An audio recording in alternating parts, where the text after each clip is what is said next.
Après les chansons de la voix, les recettes des chefs et les mascottes de chanteurs masqués, attaquons maintenant l'humour avec cette nouvelle critique. Yo les boys et les gars, c'est Chibal pour la 13e critique. Est-ce que vous êtes superstitieux du chiffre 13? Moi non, mes deux parents sont nés le 13 et on vit à une adresse qui compte le chiffre 26. Donc 13 x 2, donc on n'est vraiment pas superstitieux. Et ça fait que très peu de temps pourquoi j'ai appris que 13, vendredi 13, c'était un chiffre de malheur. Hein. La carte 13 du tarot, c'est la carte de la mort. Et le 13e disciple de Jésus, Judas, l'a trahi. C'est littéralement ça. Mais bref, ça n'a rien à voir, c'est juste pour votre culture G sur le chiffre 13. Mais sachez que moi, le chiffre 13, je l'aime bien. Sachant que ma mère est née le premier 13 et mon père le 13 du milieu, j'aurais aimé né le dernier 13, mais c'est pas arrivé à 4 jours près. Bref, pour aujourd'hui, la 13e critique sur une autre émission québécoise. Bon, pour l'instant, ça va être la dernière critique d'une émission québécoise parce que, bon, on est rendu au temps des fêtes, toutes les séries sont terminées, donc j'ai pas trop le choix. Et ce coup-ci, je vais vous parler d'une émission que je regarde depuis le début. Parce que La Voix, j'ai dit que j'avais regardé à partir de la saison 3, Les Chefs à partir de la saison 9 et Chanteurs masqués à partir de la saison 2. Mais le maître du jeu, donc le maître du jeu qui est la série qui nous intéresse aujourd'hui, je regarde ça depuis le début. Et le principe est simple. On a un maître du jeu. Ce maître du jeu, c'est cet homme, Louis Morissette, et son assistant, Antoine Vézina, qui demande à 5 comédiens, qui évidemment à chaque année, depuis 2022, sont des artistes différents, ils demandent de faire des défis, que ce soit des défis manuels, des défis intellectuels, des défis de créativité, des défis physiques et même des défis en équipe. C'est un peu con parce qu'ils sont 5, mais oui, il y a des défis en équipe. Et ils donnent des points à qui est le plus vite, le plus méritant, qui est celui qui a le mieux réussi les défis. Et donc, on est rendu à la saison 3. Mais je vais quand même vous parler un petit peu des saisons précédentes parce qu'ils m'ont beaucoup marqué eux autres aussi.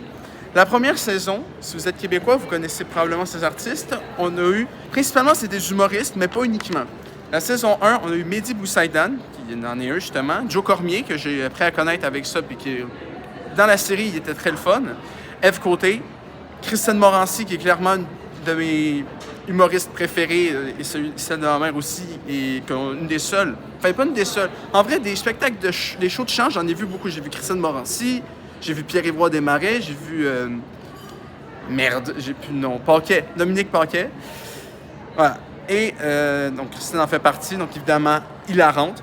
Et Mathieu Pepper, qui, à chaque année, il y a un candidat, c'est le candidat qui est tout le temps désastreux et qui réussit peu de défis, et à chaque fois qu'il gagne l'émission du jour, c'est genre la surprise générale. Et donc, le premier à instaurer ça, c'est Mathieu Pepper, tellement iconique qu'il a créé littéralement les points Pepper, des points de pitié. Après, en saison 2, on a eu Marilyn Jonca, Mona de Grenoble, hein, on connaît mon appréciation pour les drag queens, et j'ai appris à la connaître avec cette série. Kevin Raphaël, je pense que c'était lui qui était le moins bon dans la gang. Phil Roy et Tammy Verge, et spécificité de l'année dernière et de cette année aussi, il y a eu un épisode solo de Noël. Donc l'année dernière, il y avait Mélissa Bédard, Patrice Bélanger, Virginie Fortin, Pierre-Luc Funk et Pierre Hébert. Et c'est un épisode proche des fêtes. C'est juste des invités, que des nouveaux invités, puis ils font juste une émission. Et je dis ça pour le hors-série, même si ça sert un peu à rien, parce qu'il y a une candidate du hors-série qui est dans la nouvelle saison, qui a fini par être dans la nouvelle saison. Donc là, bon, c'est peut-être sur la miniature, vous n'avez pas trop vu. Donc, sur la miniature, on a celle dont je parle, c'est elle, Virginie Fortin. L'autre fille, c'est Bianca Gervais. Celui qui a le rôle de celui qui merde souvent, c'est Alex Perron. On a aussi Arnaud Soli et Richardson Zephyr. Donc, les 5 candidats de cette saison. Et pour la saison, le truc de Noël, hein, on a eu encore 5 nouveaux candidats pour l'occasion, bien sûr. Donc, on a eu... Il y en a une que je connaissais pas du tout, hein, mais tranquille. Donc, il y avait elle, que je connais pas, qui s'appelle Fabiola Aladin, Marie-Soleil Dion, Philippe Laprise, Stéphane Rousseau. On s'en souvient, Stéphane Rousseau, pour Chanteur masqué, c'est Rousseau. Hein. Je m'en souvenais plus. Littéralement, 5 minutes après avoir fini la vidéo sur Chanteur masqué, je me suis souvenu que c'était Stéphane Rousseau. Et sachez que dans cet épisode-là, Stéphane Rousseau est beaucoup plus drôle que dans Chanteur masqué. vous le dis tout de suite. Et Geneviève Schmidt, qui a certainement des ascendances allemandes quelque part. C'est impossible qu'elle n'en ait pas. Mais bref.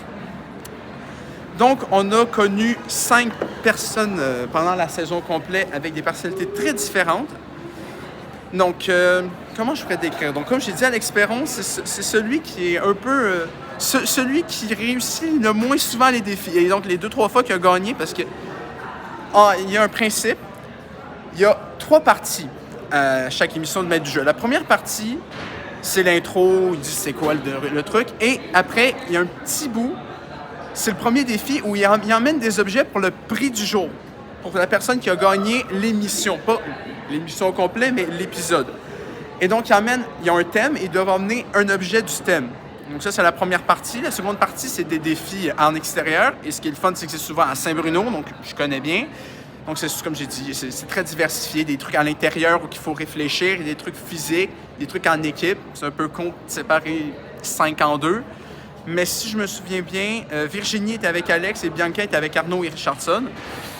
Et il y avait des défis comme ça. Et il y a la dernière où c'est des défis en studio. Donc des défis en direct. Donc c'est en 3 parties. Pour ce qui est d'Alex Perron, lui, c'est celui qui réussit le moins bien. C'est celui qui se fait un peu pas mal ridiculiser par l'humoriste. Et donc c'est pas mal, lui, indirectement le plus drôle. Arnaud Soli avec des idées complètement loufoques.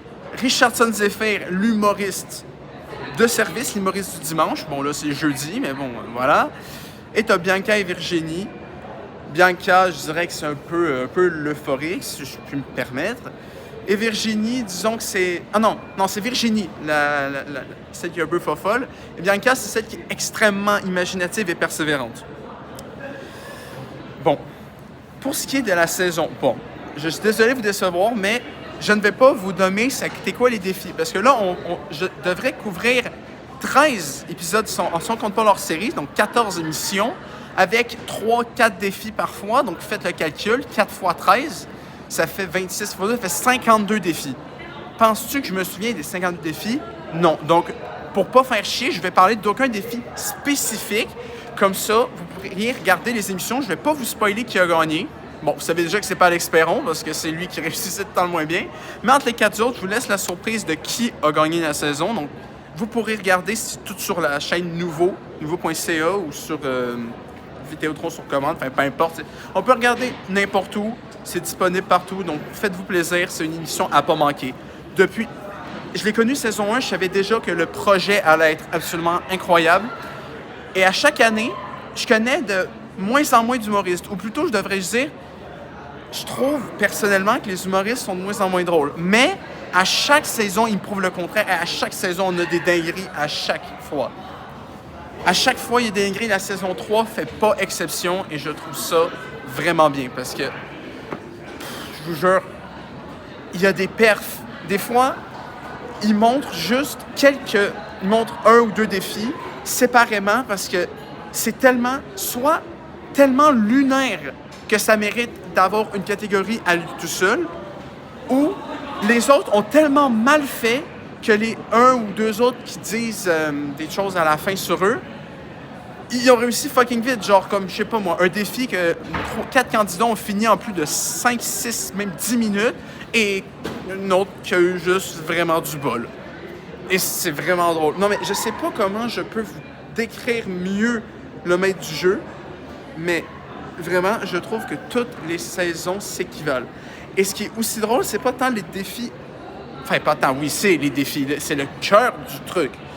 Mais c'est aussi les personnalités des candidats et surtout les interactions que ceux-ci ont déjà entre eux, durant les défis d'équipe ou en studio, mais surtout avec le maître et surtout avec Antoine Vézina, qui est clairement une victime.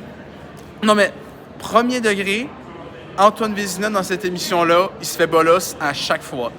Il se fait utiliser. Et évidemment, à chaque fois, les gens ils lisent les règles, et à chaque fois, si le défi semble irréalisable ou un peu trop spécifique ou étrange, à chaque fois, il y a au moins un candidat qui essaye de défier les lois du maître du jeu.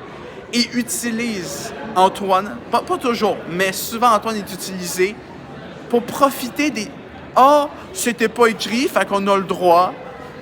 En mode, je sais pas, tu dois. Il y a un défi, si je me souviens bien, je vais juste en nommer un ou deux. Il y en a un où ils doivent poser un verre sur un pic ultra haut, mais ils doivent pas dépasser un cercle qui est autour. Donc, vu que eux, ils peuvent pas dépasser ce cercle autour, ben ils disent, on va baisser le pic et Antoine va rentrer à l'intérieur, mettre le truc. Donc vraiment, ce gars est exploité. J'espère qu'il y a eu une augmentation, parce que sinon, c'est pas juste sérieux. Mais bon, comment continuer?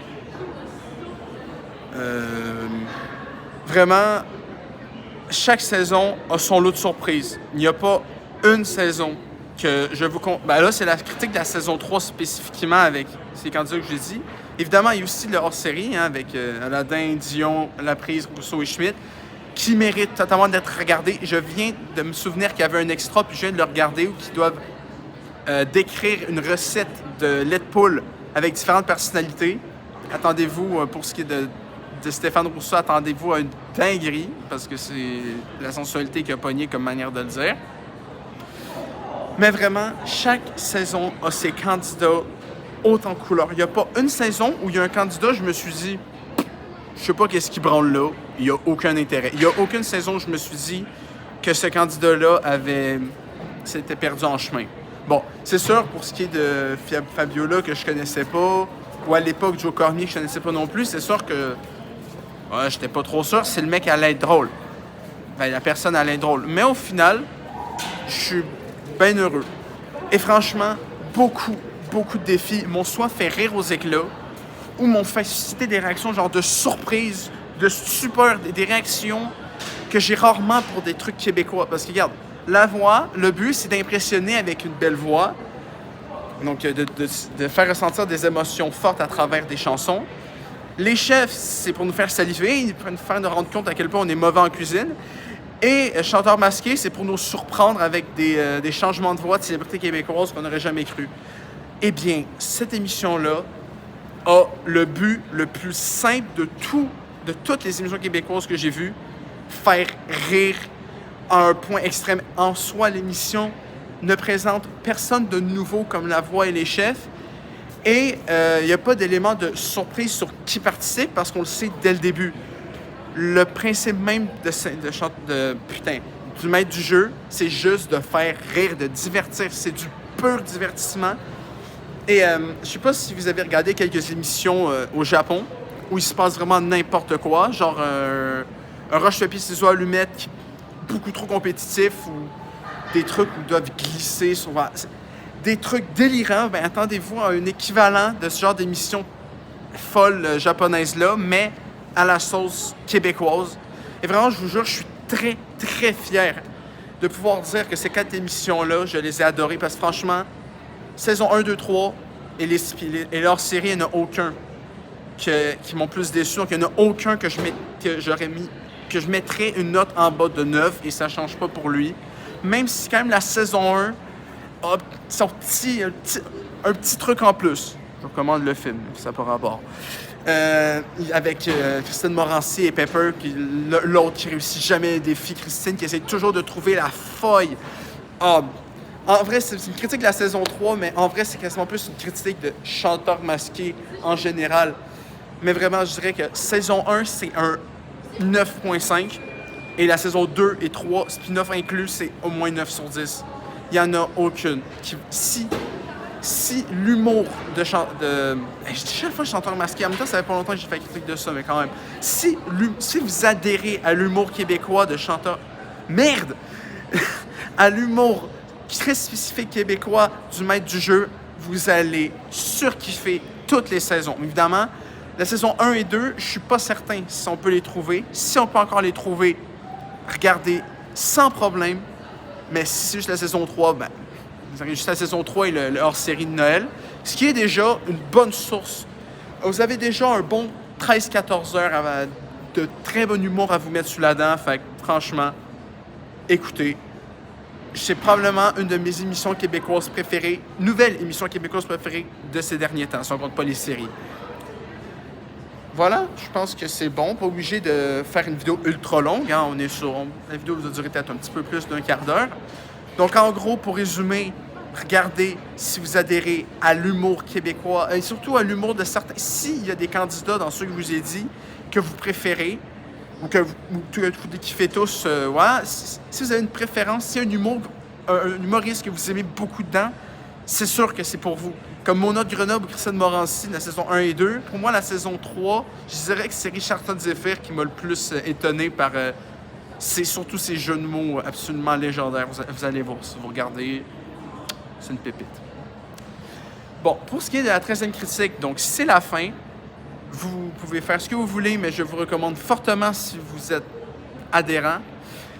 La 14e critique qui va arriver dans très peu de temps, donc c'est-à-dire jeudi, va être une critique d'album, encore un album de K-pop. Après avoir fait le dernier membre de BTS, on va faire la première membre de Blackpink qui en a fait un, c'est-à-dire Rosé, qui a sorti l'album Rosie le 6 décembre, donc 10 jours après la sortie.